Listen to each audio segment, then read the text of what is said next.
इस विशाल किसान सम्मेलन शहीद राम कुमार जी की स्मृति की सभा, उस सभा के मुख्य आकर्षण, मुख्य अतिथि जिनको अभी आपने सुना, आदरणीय राजेंद्र राठौड़ जी, जिन्होंने 7 बार विधानसभा में प्रतिनिधित्व किया और राजस्थान की विधानसभा इस बात की साक्षी है।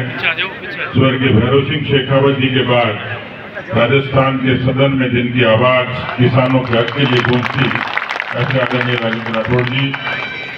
सुभाष महरिया जी पीछे से आए मेरे, लेकिन सही जगह आ गए, सही टाइम पर आ गए।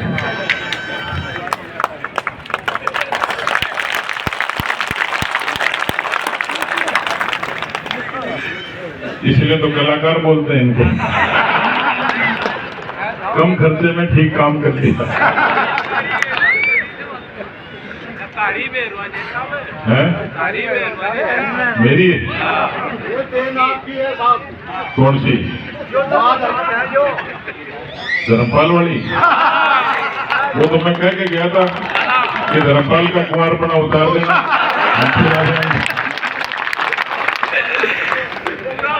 आप लोग चमत्कारी तो हो, इसमें भी कोई दो राय नहीं। देखो, एक तो आज बरसने को था, लेकिन कोई न कोई आप में तपस्वी आदमी है और कई लोगों ने बीड़ी के धुएं से रोका हुआ है। बताओ कि चिलम भी ठंडी होगी उसे। तो राजेंद्र राठौड़ जी के लिए और सुभाष महरिया जी दोनों ही सीनियर आदमी, ताली बजाओ इनके लिए जोरदार। और ताजा ताजा एकदम फ्रेश विधायक भाई अदलाल शरण, राजेंद्र बाबू जी और सुभाष मील जी। अच्छा, मैं बाबू जी को पूछ रहा था कि थे एमएलए बन गया किशोक लागे,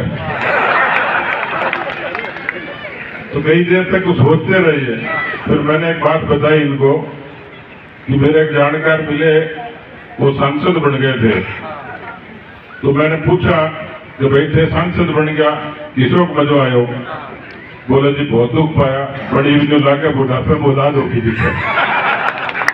तो देखो, तीनों लोगों के लिए भी जोरदार ताली बनाओ, बाबू जी, सुभाष जी और हमारे हरलाल जी। और कई मेरे साधु जैसे हैं,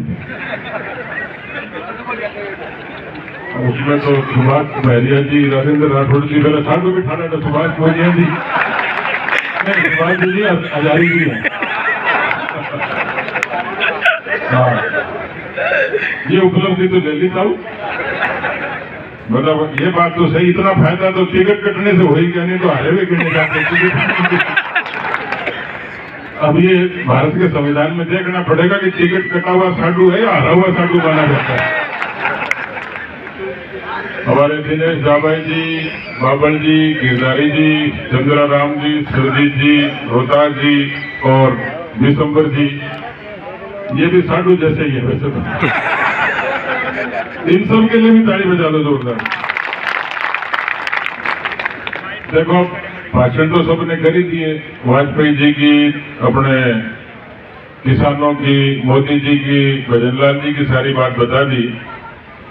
मैं सबसे पहले तो आप सब लोगों को जो सामने मेरे बैठे हैं, मंच के लोग हैं, इनकी राजनीतिक और सामाजिक अपनी हैसियत है। उस नाते विचार कुछ भी हो, पार्टी कुछ भी हो, लेकिन हम लोग समाज से बंधे हुए लोग हैं और समाज के लोगों को अपनी जुबान से, अपनी कलम से जो कुछ सहूलियत दी जा सके, उसके लिए पूरी कोशिश करते हैं।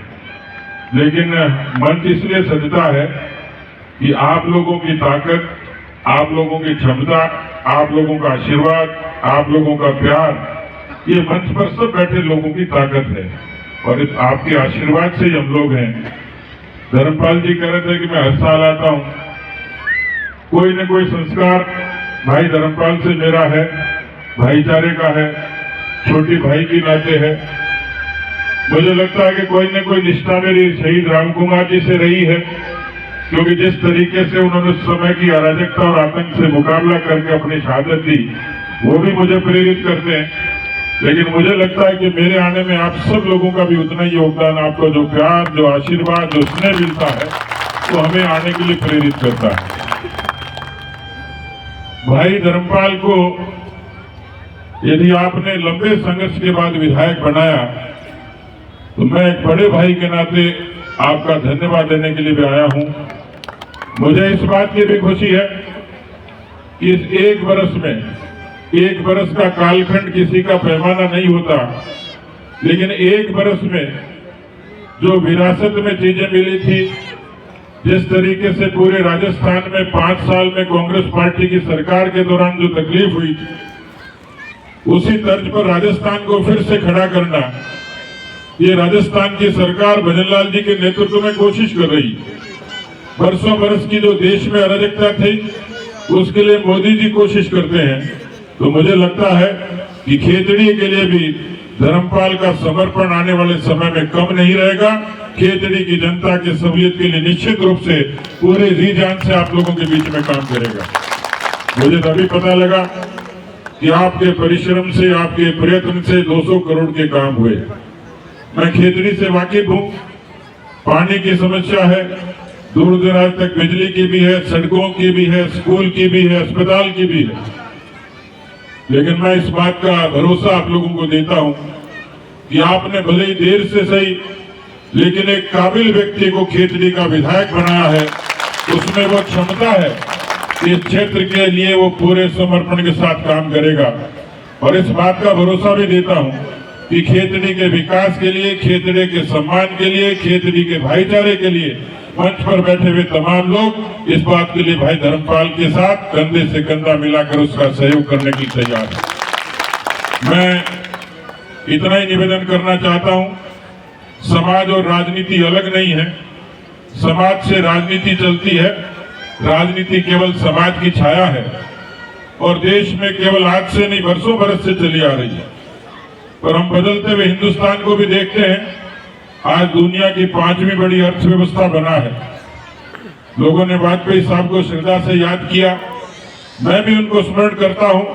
कोई देश का प्रधानमंत्री गांव की सड़क को शहर से जोड़ने की सोच ले, कोई देश का प्रधानमंत्री शहर के आदमी के बटुए में क्रेडिट कार्ड देखे और यह संकल्प ले ले कि मेरे किसान भाइयों की जेब में भी क्रेडिट कार्ड होना चाहिए।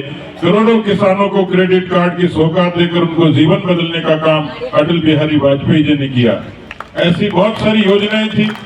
जब अमेरिका और यूरोप देश को धमकी देते थे भारत को कि हम नाते तोड़ लेंगे, रिश्ते तोड़ लेंगे, हम भारत को परमाणु शक्ति संपन्न नहीं बनने देंगे, उस युग में भी अटल बिहारी वाजपेयी जी ने इसी राजस्थान की पोखरण की धरती पर परमाणु का विस्फोट करके हिंदुस्तान को शक्ति संपन्न बनाया।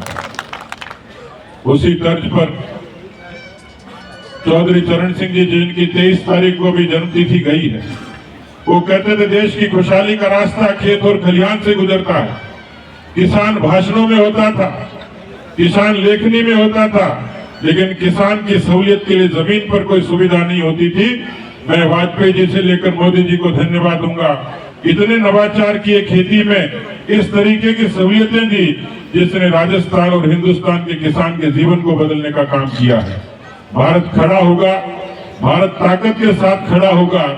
मैं पिछले दिनों कई बार विदेश में जाने का अवसर मिला। मैं विदेशियों में बसे भारतीयों से पूछता था, भारत में तो बदलता दिखता है, कभी जनधन के नाते, कभी उज्ज्वला के नाते, कभी आयुष्मान के नाते, लेकिन भारत में, भारत के जो लोग हैं उनका विदेश में क्या बदला? एक शब्द में जवाब मिला कि भारत के पासपोर्ट की दुनिया में कद्र हो गई।